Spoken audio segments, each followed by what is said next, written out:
Hello and welcome to 5-Minute Math. Today we are looking at the 8th grade concept of scientific notation.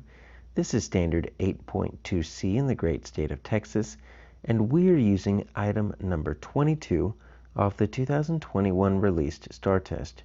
If you have not done so already, please go ahead and take a moment to pause the video, work this problem out on your own, unpause it, and we will look at our answers together.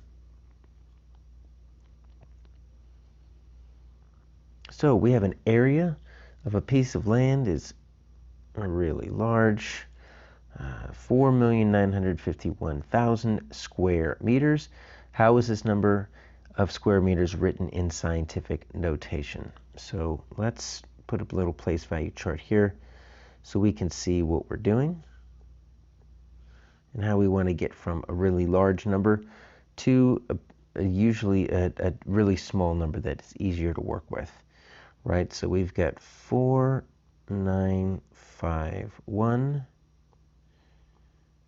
So place value, we've got ones, tens, we've got hundreds. Then we get into our thousands family, or thousands period. Thousands, 10,000s, 100,000s. So it looks like we're going to end with that 4 in the millions place.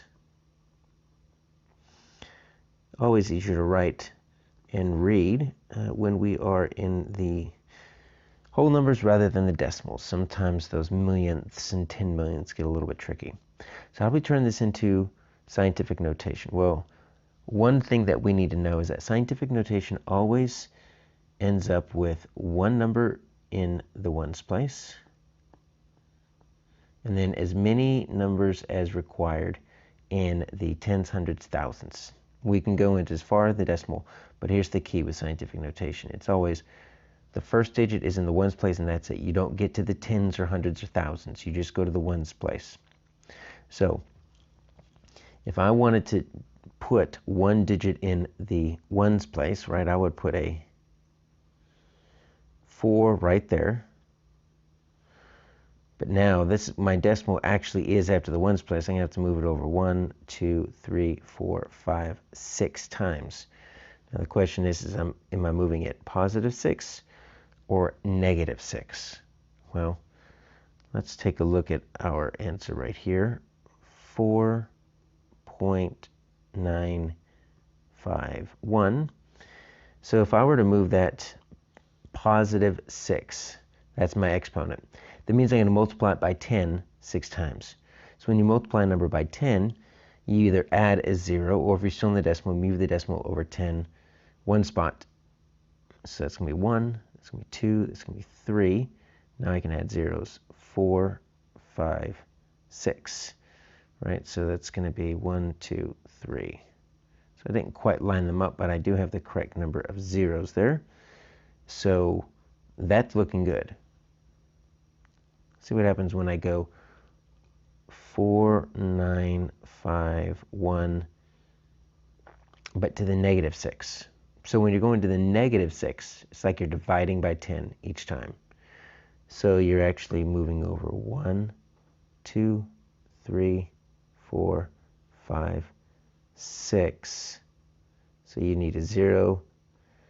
Wow, that's a lot of zeros. I'm not even sure what that number would be. Tenths, hundredths, thousands, 10,000s, 100,000s, millions, 10 millions, 100 millions. That'd be billionths. 4,951 billions. That's not what we're using. Now this one is interesting because take a look at this. 4951, but this is not a decimal. It's a comma. That means my decimal goes right here. And I'm going to times it by 10 to the 3. So I'm just going to move it over 3 times. 1, 2, 3. Add 3 zeros. So you know what? It gets me to the correct one. Look at that. Gets me to the correct one. This one's not, because that's going to go to the negative. So which one is correct? Remember what I said over here.